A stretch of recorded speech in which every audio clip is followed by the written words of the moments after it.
Hey, everybody, and welcome back for another episode of The Overlay, a poker podcast brought to you by GGpoker, Chicagoland's #1 live charity poker experience. What up, Brando? What up? What up? Hey, WSOP is officially over in Las Vegas, and I don't mean over as in it's never going to happen again. I meant it's over as in the WSOP has now ended. There are no more, the summer of poker in Vegas is all done. See ya. History. Another year in the books. Signed over. Yeah, another year in the books. And there was a big finish at the end of the WSOP. What number is this? 52, 53? WSOP. One of those two. Yeah, somewhere in there. Well, lay it on us. I mean, most of the poker world already knows. But at the end of the World Series of Poker in Las Vegas, the actual brand itself, I'll let you release the wonderful news. Yeah, so GGpoker buys WSOP for $500 million. $500 million. For the name, for the brand. I was going to say, they bought the brand. I'm reading it here today. Caesars Entertainment has today, this is August 1st, announced that they will be selling the iconic World Series of Poker brand to NSUS Group Inc., a leading investment group and operator of the leading online poker room, GGpoker. According to the press release, the deal is set to be worth $500 million, $250 million in cash, and a $250 million promissory note due 5 years after the transaction's closing date. Seems a little weird to do a 5-year later deal, but I guess it's pretty cool. I mean,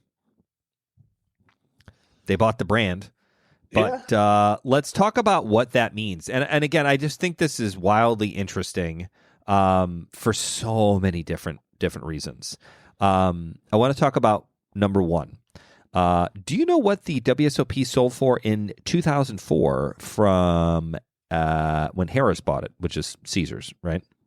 Yes, I do not know. That's great information. $50 million is what they bought it for in 2004. Okay. 20 years later, they have sold it for 10x. 10x. Yeah, 10x. That's, pardon my French, fucking crazy.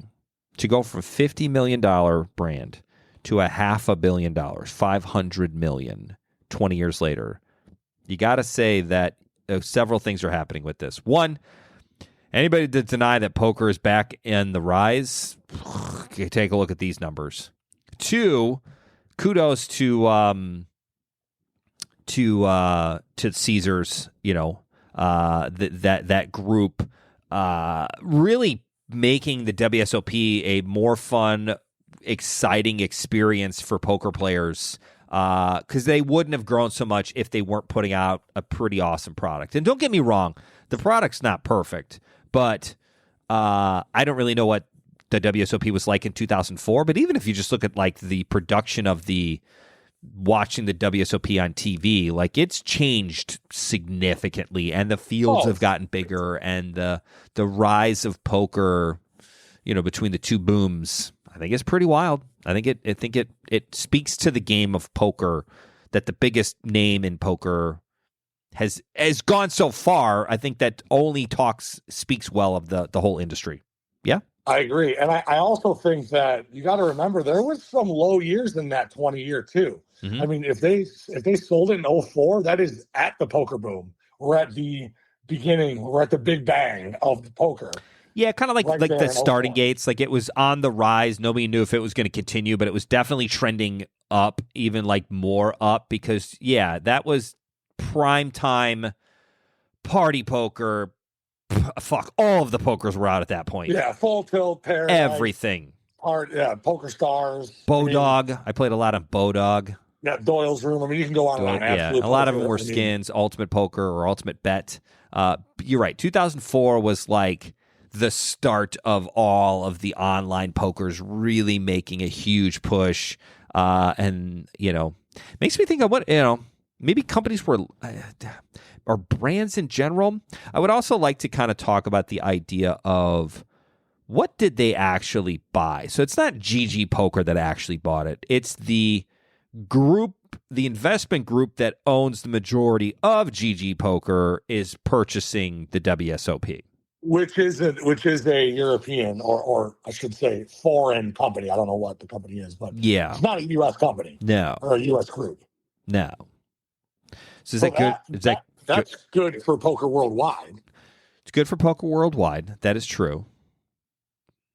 Doesn't help us here, but doesn't hurt us here. If you continue on, if you can grow the game. But I just mean Caesar's set still to be heavily involved. So in the workings of the deal, Caesar isn't losing the WSOP or the circuit. So I still expect the circuit to be in Horseshoe Hammond and Elgin and, make it circuit. And we're still going to see the Horseshoe in Paris have the WSOP for at least 20 more years. So that's a nice little. So, yeah. So here's. Immediately I was worried about, oh, God. Well, are they going to move it to. Right. Is the main event now going to be changing? It's going to be in London. Rotating. Yeah. Worldwide. Like, that would. I mean, that would suck for American players that, like, okay, every 5 years it's going to be in Singapore. It would become more of a world tour. It's like, no, it's in the name World Series of Poker. But again, it's the idea of this iconic gambling town. It started in Vegas. Like, that's where it is. I get it. All right. Caesars is still to be heavily involved. While the release focuses on intellectual property rights, which is really, again, talking about the brand, there is also Caesars Entertainment will continue to be heavily involved in running both the WSOP and the circuit events. They did sign a deal that the next 20 years it will be in Las Vegas or Caesars properties. So I guess theoretically they could change it, but does Caesars have properties all over the world? Yeah, because they definitely do. Okay, so I guess because I know that Ryan moved to London and he got in with the Caesars property. I got you. So again, let's kind of where we just landed. Will the WSOP always be in Las Vegas? We don't know. I know it. Everybody was very happy to hear. Well, 20 years locked into the Caesars properties, but they did use the words very much Caesars properties as opposed to Las Vegas. So theoretically, they could move it to a Caesars property. But it does say the flagship tournament will continue to be held at Caesars Las Vegas casinos. Oh, does it say that? Yep. Caesars Las Vegas casinos for the next 20 years. Oh, okay, good. I misread that. That's great. So that's just that's the full series. So the series is good to be in Vegas for 20 years. Okay. That makes me feel better. After that, who knows? But I mean, again, who knows what the landscape of poker will be in like. 20 years, I'll be 64. I don't think I'll be caring very much. Or maybe I will. Yeah. Maybe I'll be fully retired, hanging out, wanting to play fucking deuces 7 lowball on a hologram table with robot waitresses talking to me. Would you like more coffee? Yes, I would. Thank you. Cream. WSOP Mars coming to you in 2044. That's a possibility, right? That's kind of cool. You got Elon.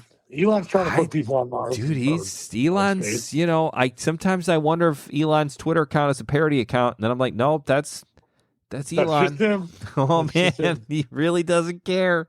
He really doesn't care. Did you know that on the people ranking where they get their news, Twitter is like number 1?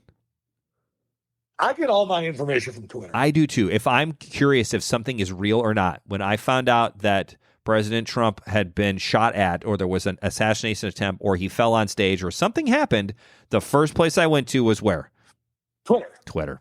I immediately pulled up Twitter, like, what's trending? Let me see this. And again, I'm trying to find accounts that are legitimate. I'm not talking to Billy Joel 751. Yeah, there's misinformation all over the place out there. I'm just trying to get the information. But that is definitely my number 1 spot to go to. Good or bad, right or wrong. That's what it is. All right, back to poker. Let's see. GGpoker, it says they are going to expand more worldwide. So I also, let's do this. I think, what do you and I think about the idea of a company, again, a very, very poker-heavy company, purchasing the largest brand in poker? What are your thoughts, Brando? Pros and cons. Well, due to their involvement in the online poker space and being kind of the leader of that. True. I think that Can you explain to me what GGpoker is? I have never been on it. I haven't played online anything in many, many years, like basically since it was sold the last time in 2004. I've never been an online player. I don't enjoy it, so I don't play it. What is GGpoker?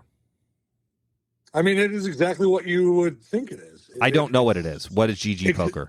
It is basically a 2024 version of 2004 Poker Stars. So you just go in, put your credit card on. You put your credit card on. You load it up. Either I'm sure they take Bitcoin. I'm sure they take credit cards, and depending on your bank and what those, obviously, GG operates in Europe. They have different credit card laws and fraud laws and that stuff. And you get money on there, and I think they have player-to-player transfers, so you can buy some off a buddy.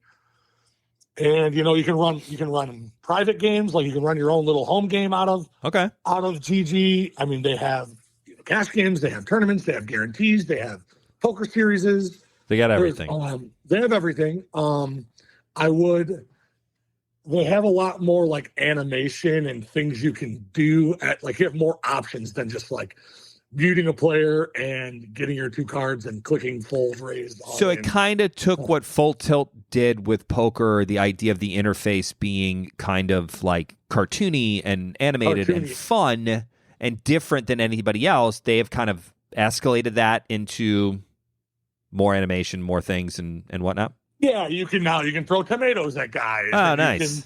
The shit we wish we could do. Floating away. Yeah. And the ground. That's kind of cool. The ground is the face of GGpoker. I did know that. And they're running. Right now they got a mystery battle royale, mystery jackpot of $250,000. They got a WSOP online series, August 18th through September 30th, with a $25 million main event. Jeez, wait, like the cost is $25 million?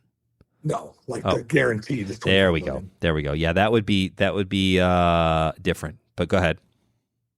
And you get little trophies that you can you can go and check in your profile, and it'll show you your biggest win and your luckiest hand of the tournament and your unluckiest hand, and just a little cool. Like you'll get a little belt for something for winning that, or so they've kind of taken it's the idea of they've combined like a video game Fortnite kind of jive where you can have a dancing thing during your celebrations, like shit like that. They've kind of combined those two realms together and made it into its own kind of that's GGpoker. So it's like, I do know one of the things, you can have a setting that the river comes face down, and you take your mouse and you can sweat the river card. No, that's so you genius. Can, you might have just sold that. Might have just sold me right there of of playing, because I do that shit. You know me, I'm a character when I play live poker in other places where people don't know me, and I could be the full on jackass that I am. And you've seen me in Vegas at Venetian. I draw a crowd. I put on a good show, and I like when I cover the river card with my hand and I don't look at it, and then I'll ask the guy next to me, like, "What is it? Is it a 7? Is it a 7? Did a 7 come? Is it a 7?" And I love doing that. But you just might have sold me on GGpoker for the fact that I can do that on the computer and feel really good about it. I kind of dig that. I dig that. I feel so much better about this purchase. You can definitely be a little bit of a more of a character, so much as a username. So these days. Seems like they're making it more of a social kind of fun, interactive, versus just straight online poker. Brandman 219 raises to $9, right? Which I had a hard time, and it's probably why I never enjoyed online poker. Is that I didn't like the solitude, like the isolation that I felt of like being in a room. Now I'm 44. I'm kind of the tail end of the Gen X kids where I didn't grow up with video games. We didn't have it. I know I've mentioned this a lot, but I feel like there's a gap for you and I when we talk about online poker, because even though we're 10 years apart, it's a huge difference in timing where I never did any of that stuff. I still don't play video games. I don't do any of those. I don't get that. I never had that feeling of being in a room in my underwear playing a game, albeit poker or fucking Call of Duty, for 12 hours, 16 hours, 24 hours straight. Like Sal's like, oh yeah, I played Fortnite for 27 hours straight the other day. It was great. I was like, how did you do that? Like, what? That's the thing? I mean, nowadays you sign up on Discord and you got 4 or 5 of your buddies that are they're on call at all times while they're playing different games. It's not so isolated these days as it was. True. I have a hard time, but it's funny because you're now opening me up to the idea of being like, oh, GGpoker kind of sounds like exactly my vibe. Like I might actually dig that. That could be cool. So if you on their website, it says our unique features. 1, PokerCraft, track your online poker gameplay and achievements. Okay, cool. So they have a tracker. You don't have to go to which is neat. It's neat. It's neat. I like that. Right. Prop bets. Make fun poker side bets with fellow poker game players and share your progress and wins. 3, Snap Cam. Express yourself with short video clips for a more immersive online poker experience. Voice message. Send messages to other poker players to create a more authentic poker playing experience while you play poker online. 5, Splash. Interact with your other poker players on the table. Cheer the hero and tilt the villains when you play online poker. Emojis. Express yourself at the poker table. So they have all these little nuances. Dude, that seems kind of cool. And then they offer all-in folds, mystery battle royales, rush cash. Which not to mention, that's just the software side. I feel like on the poker side, GGpoker has been very good with coming up with outside the box, different thinking poker tournaments, changing just the basic. You get 2 cards, you go all in, you do this, you do that, you go down to like they've made it more interesting. I mean, you basically knocked it on the head. It's like old school poker was Call of Duty, where you ran around and shot people and completed a mission. Mm-hmm. And GGpoker is like Fortnite, where they have 30, 40-year-olds still playing on it because there's dances and there's skins. And like I bought a LeBron James skin and I bought an Eminem skin and I bought his dance of him rapping Slim Shady to other people that you can dance on them when they die. And, there's just all these little things that can somehow connect me, a 34-year-old, and a 6-year-old, your nephew, and play together. I like it. After all the time I've been with you, I finally imparted on you the idea of analogies. I love that analogy. I think of online poker as Call of Duty, where it's boring. It's not exciting. It's the same shit over and over again. People love it. I never got into it.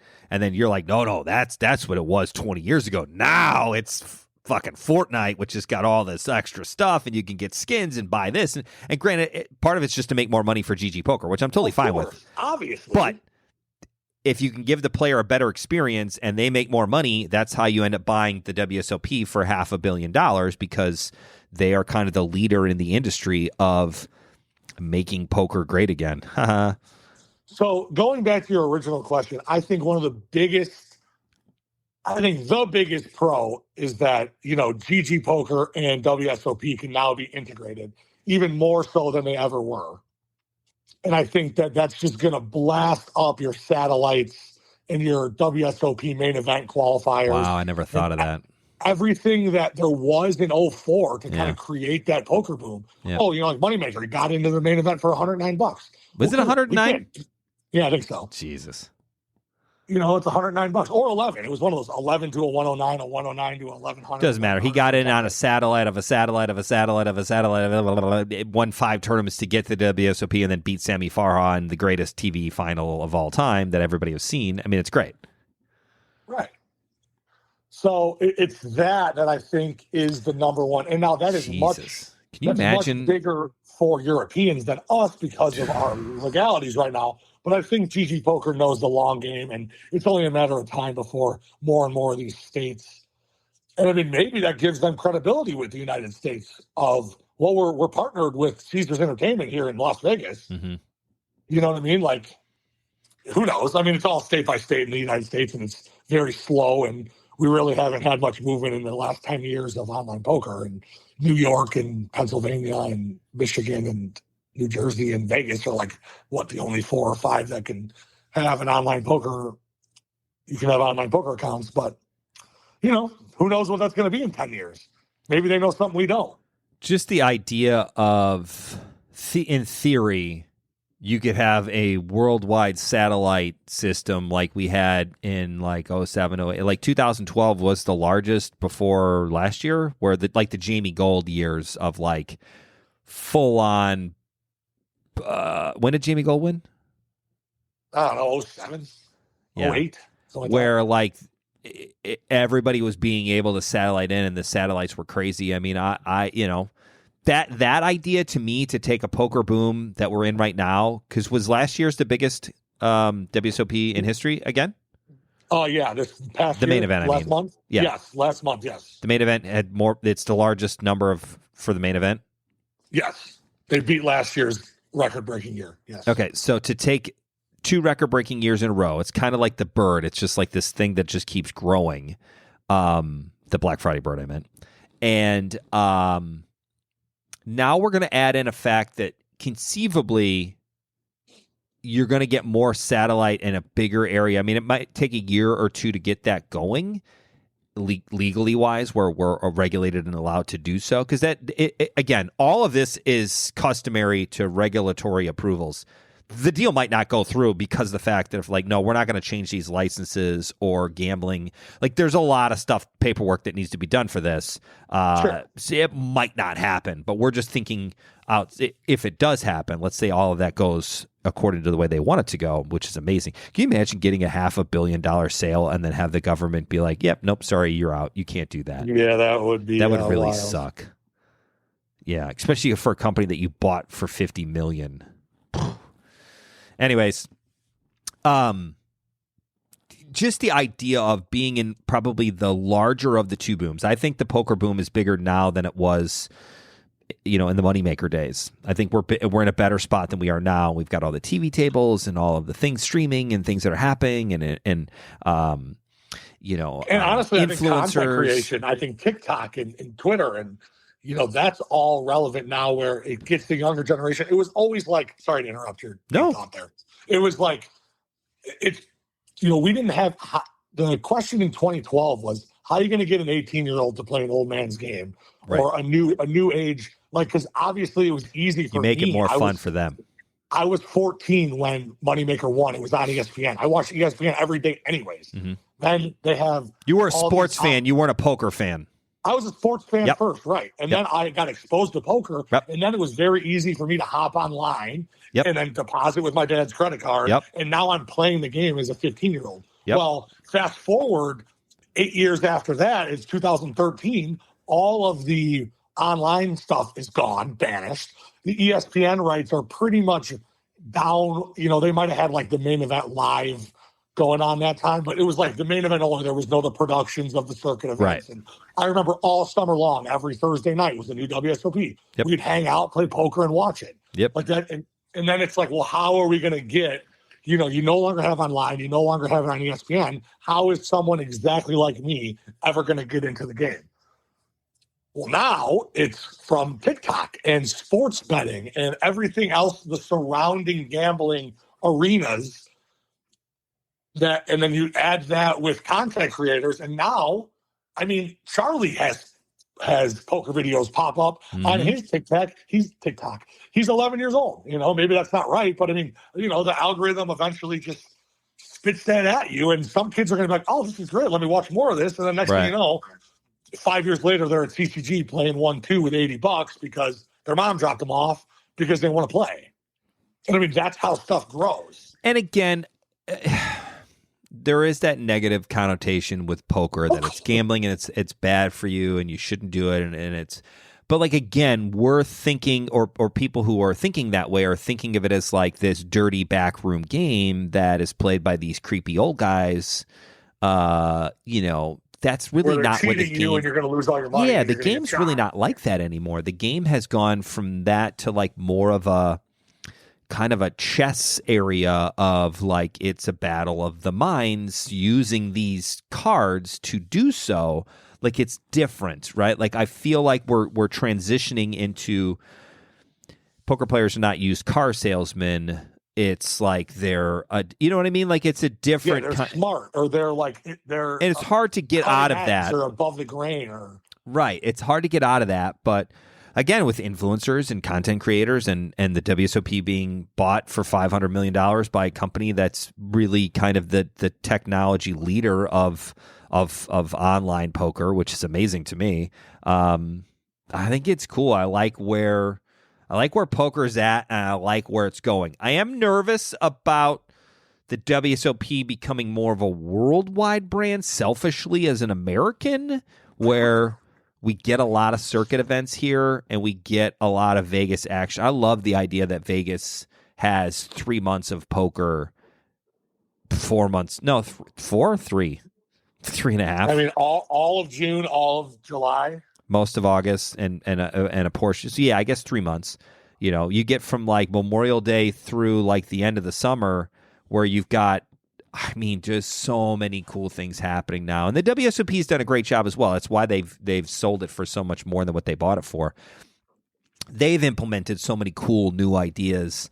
I love where poker's going, and a lot of people tell you poker's dead, that they're going to be the new payphone of, you know, it's like buying into the payphone business before cell phones came out. But I feel like the GG sale or the purchase by GGpoker is kind of bridging that gap of that technology and changing things. And I think it's super cool.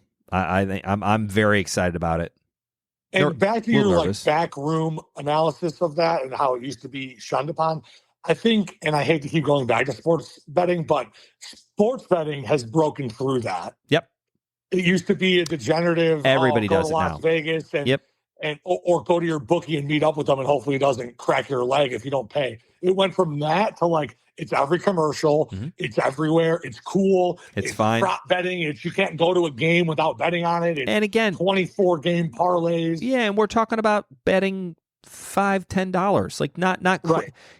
not hundreds of we're talking about minuscule micro bets that ultimately, right. if you do it, deposit $100 and fire it on the Super Bowl with some crazy shit, maybe you'll win. Right. You know, obviously there you know, there's an addiction here, but I mean, I don't know. It's hard to blame an industry for that. I agree, and I also think that if sports betting, which is proven to be just a loser, it's a net loser. It's a casino game, pretty much, that has busted out to be worldwide, where the casino's always got the edge with the 10%. If that can bust through it, certainly a game of skill like poker, which they aren't even comparable, really. No. Because, you know, poker's, in my mind, you know, you're in control. In the long run, nobody that's bad is winning and nobody's good is losing. That's just the facts. If you spread it out long enough, if you're a loser, it's because you're bad at poker or you're not as good as your competition. Not because you got unlucky for 7 million hands. It doesn't work like that. No. Statistically, you can't. Right. And sports betting is much more of a, well, you keep playing long enough, you're probably going to lose. Yeah. And that's the game is set up for the house, not for you. Correct. Where poker is basically set up for you. Right. So if something like sports betting can crack through that stigma, I think poker can easily blast through that. And I think they have been recently. Where suburban house moms are betting on parlays and stuff, and even know the terms. Like my wife would have never known what a parlay is. Right. And or now like they're GP or a single game parlay. Right.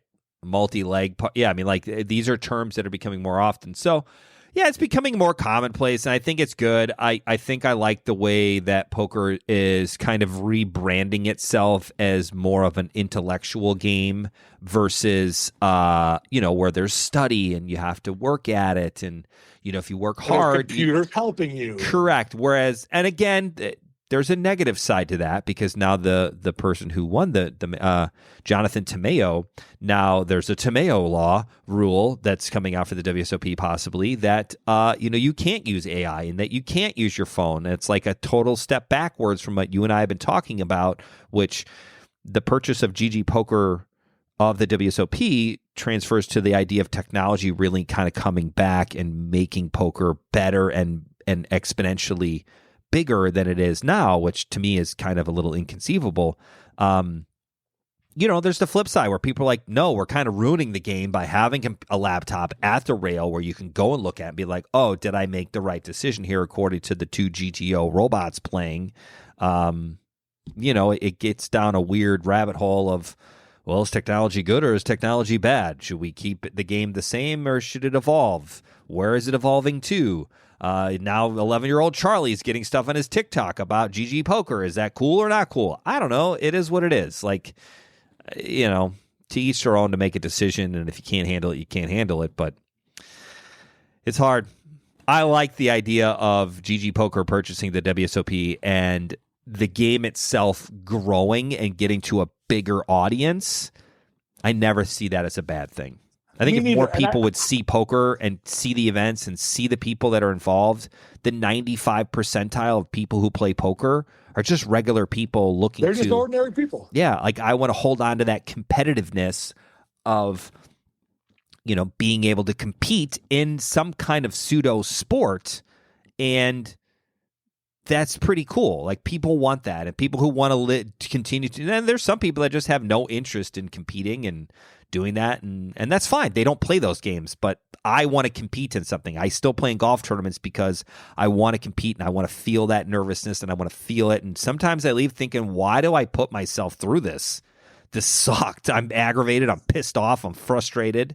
But then, the few times a year where I play well and things go well, you're like, hell yeah, that was awesome. I agree. And I think back to touch on the technology, I try to spin it as I think it's a good thing because I think it's a way for everybody it's kind of like the answers to the test, right? Like, it's no longer a mystery why Phil Hellmuth is dominant or why Doyle Brunson was so good in the 70s, 80s, 90s, because he was the only one that had that information and was smart enough to apply it in a real life term. Well, now the information is out there for everybody. Right. It's just who studies it and uses it the best, which makes it more so like chess. It's all the answers to me and you being a grandmaster chess player, they're out there. We just ain't going to spend the 7,500 hours Correct. playing chess or whatever it is. Learning the game. Far. Yeah. And I think that the people that don't like the technology are just the pros that kind of got caught up by the average Joe Schmo that can buy something for $199 a month on the internet and study 8 hours a day. And now they're just as good as somebody who has been doing this for 25 years and went through the grind of learning it the hard way and without the help of AI. And so I think that in terms of growing the game, having the answers out there isn't necessarily bad for the game in terms of getting a new player. You got somebody, I don't really know how to play. I don't know what to do. Well, here, start, figure it out. Then you get somebody with an intuitive mind that actually thrives with the numbers and the stuff that me and you we just want to play. We don't care enough about to again dedicate our life to. But there is people that are like, shit, I'll spend 6 hours a day plugging and chugging on a AI calculator and a chart and see what I'm supposed to be playing and not. And then they're better. And study the hands that they previously played and what could have gone differently and how this happened. Yeah, I like basically the pickup game of basketball. I just go and hang out, play for a little bit, and I have fun, and I enjoy the shit out of it. And when I leave, I don't think about it anymore. I don't think about, man, if I'd have just pivoted left rather than this, then maybe I could have done that. And I don't ever do that. Never. And that's okay. I don't, and I never study. I've never studied a chart in my life. Well, that's the cool thing about poker, too, is that, you can still do both. Compete. Yeah, and have a good time doing it. Yep. I like where poker's at. I know this episode ended up being more about, kind of the, trajectory of poker and where it's going, and Ken learning about online poker, which was helpful. Thank you, Brandon. And maybe some of you out there who have never played online poker like me or not really into the GG world, that's kind of I'm much more interested than I never would have thought. I'd be like, that kind of sounds exactly what I want to do, which is neat. Right. I think GGpoker buying the WSOP, if the deal goes through, which is still an if, I think we're only going to see improvements and beneficial stuff for the poker community. I think is all positive. There's no negative to it. I think we're going to see more circuit events because that's where they can make more money at, right? It's doing more circuit events, and that would include all over the world. I think you keep the World Series main event in Vegas pretty much forever. Changing that brand would be detrimental. Now, do they end up calling a worldwide tour? Maybe they'd call it a main event too, or I'm sure they do like an international main event, and they do that overseas somewhere, and I'm sure that'll happen too. But again, that's kind of the idea of like more events, more poker, more places to play. I don't think it's a bad thing. I think it only helps the game get out to other people, and that's never a bad thing. Yeah, it's like it's growing the game. You can compare that to like NBA and the Olympics, right? Like obviously LeBron James and Steph Curry, they want to win NBA championships in America. It's the NBA America. But like when the Olympics happens, like they still go and they win gold. And like, sure, if you ask LeBron, like he would probably say I'd want an NBA championship over an Olympic gold medal. Right. But like, it's not like the Olympics it's a worldwide competition. They still go. Like you would still have your best USA players going and they want to win. It might not be the WSOP main event in Las Vegas bracelet, but it's damn near close. And like the prestige is never not going to be there, even if they go worldwide. Yeah, agreed. And I like the idea of the brand going in that direction, and I think it's good. Better TV, better commentary, all of that stuff starts happening, and I think they do a really good job now. But again, the trend, if they continue this, could only get better. I think for the game of poker itself, GGpoker buying the WSOP brand is really good for the game. I think it's ultimately, I think they're the innovators. I think they're the younger people that are going to, I think I don't know anything else. It off from an old generation. I was just going to say, I don't know any other way to explain it than with golf. This is the idea of Jack Nicklaus kind of handing the game of golf to Tiger Woods, and Tiger Woods now is kind of getting to the age of like, he really isn't competing anymore, and he's now going to hand it off to the next generation of golfers. Mm-hmm. This is the next generation of poker players, and we don't know who they are because you started with Doyle Brunson and Amarillo Slim, and you went into the Danny Negreanu, Phil Hellmuth phase, but they're kind of phasing out now, and we start taking over the Doug Polks of the world, and I'm not saying he's the best player, but he's just one of the more notable players, right?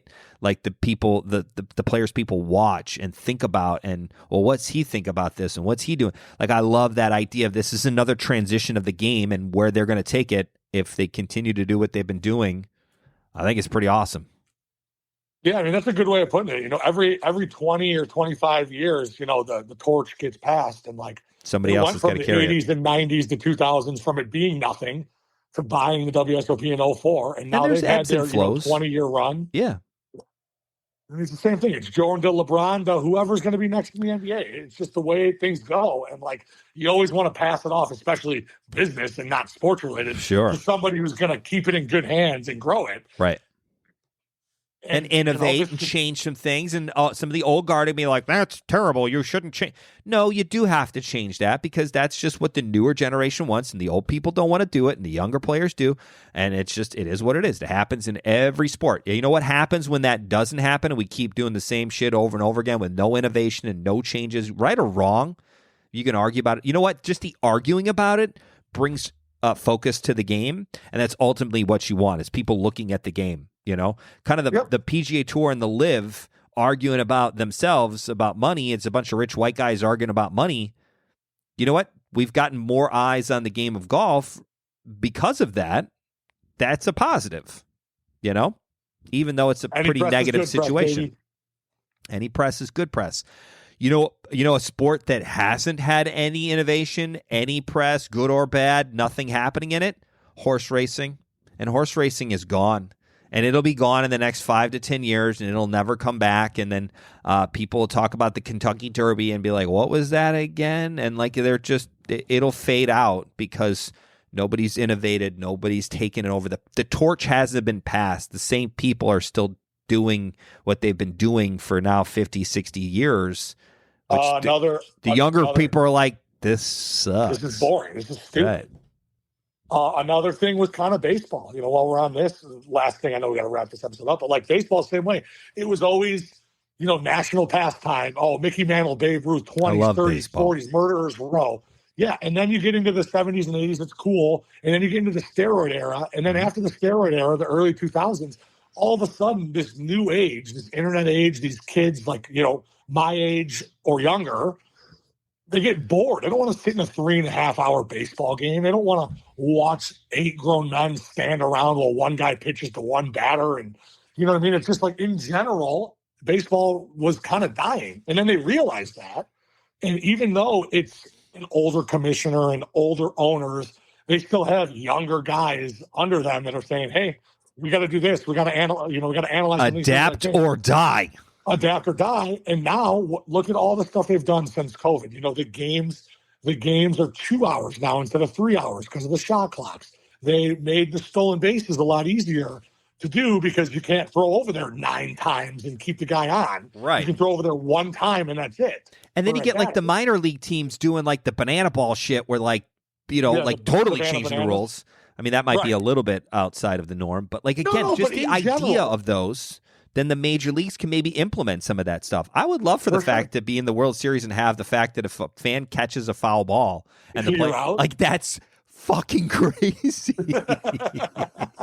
I mean, so cool. You can't go that far, but in the major, I don't know, maybe those leagues exist is a positive. And now innovation. The scoring is way up because people steal bases, and now the extra innings you start with a runner on second base, so the game doesn't go 17 innings anymore, and you deplete all your relief pitchers for the whole week. It's just like all these little things. It's like you watch a baseball game now, you turn it on, it starts at 7:05. It's 8:05. They're in the 5th. Right. You're like, what happened? You go to a baseball game, and it's like you got to start drinking because they're going to cut you off after the 7th inning stretch, and you just got there. Yeah. I think that's a good thing. And it's innovate or die. It's correct. Yeah. And I mean, the people who are in control of the game, you're going to have to innovate or you're going to fade away. The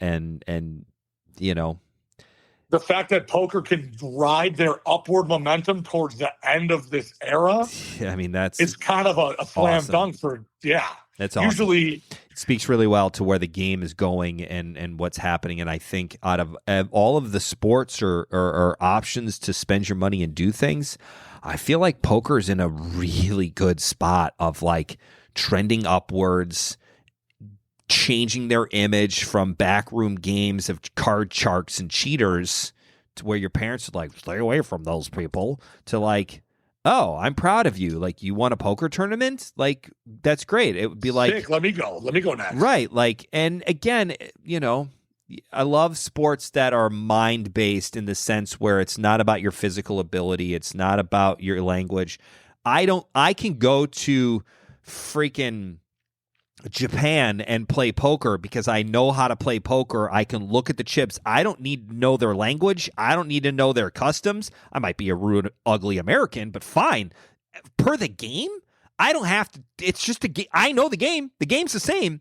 I love that idea of like, we can innovate and change things, and anybody can play it. Literally anybody can play poker. Doesn't matter where you're at in the world or what you know what I mean? Like, and I love the idea that GG's spending the money to purchase the WSOP, and I love the idea of I'm very excited to see where they continue to make changes and innovate. Should be awesome. Yeah, I mean, there's 18-year-old kids that come to CCG and bring their buddies that just want to sit behind and watch, and like you would never have that. No, I love when I see it with a buddy sitting behind, because it's like that's the first step of oh, I'm going to go to the park and watch my buddy who's a decent chess player play against really good chess players and probably get the shit beat out of them.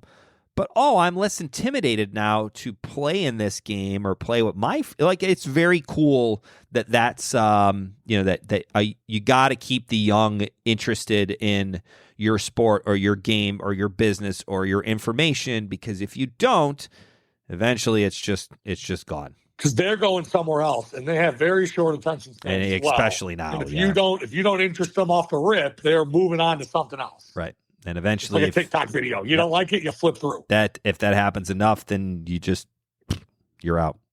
Yep. Game dies. Very excited about this. I didn't realize how excited I was about it till you and I started talking. I'm serious. I didn't realize. I was like, oh, cool, $500 million. That's awesome. Like, I didn't actually realize. I didn't realize that this could be really 5 years from now. We could be like, man, GG buying the WSOP has like fucking changed changed the face, and like we were in another boom. It's awesome. I'm even more excited about it now, so that should be cool. Thank you, as always, for listening. Follow us on Twitter at The Overlay Pod. If you got a WSOP story, let us know. Hit us up through direct messages at The Overlay. Come and see Brandon and I at any of the charity events at GGpoker. We are in and out of those. You're going to see us at some circuit events coming up soon. We got a great fall coming up. I think I'll be at the MSPT in Ameristar. I'll be there. Aren't they doing a PLO tournament too? There's a little 400 PLO. I actually kind of feel like I want to play a Hold'em event. I know that. Really? I know. I kind of want to play an 1100 and just like 1100 is such a sweet spot. It is, because it makes it worth, like, if you actually like the top prize is like a legitimate like big number. Yeah, it's borderline life-changing. I mean, life-changing for me. I don't know about you, but anybody who says that's a normal person that has it, if you have a job, I don't care if you're the owner, not owner, or you make whatever, just ripping a $200,000 freebie, like, in your hobby, like, that's dope as shit. Like, I'd be super excited. I mean, you could buy some stuff that you didn't. Yeah, like, it's awesome. Like, I'm that would be life-changing, because, like, I would do things differently. You know, it's not going to like move but sure. But yeah, for sure. Maybe I buy a Rolex. I don't know. Buy a motorcycle. Fuck it. I'm going to buy a vintage, Triumph motorcycle that I'll never ride. Might as well be a bicycle, because I'm not allowed to ride it because my wife won't let me. But that's another story for the next. But you'd have it at the warehouse. It'd be cool to look at. Play with it, touch it, fucking wipe it with rags. I want to be, like I just want to rub a diaper on it and hang out with it. Sit on it.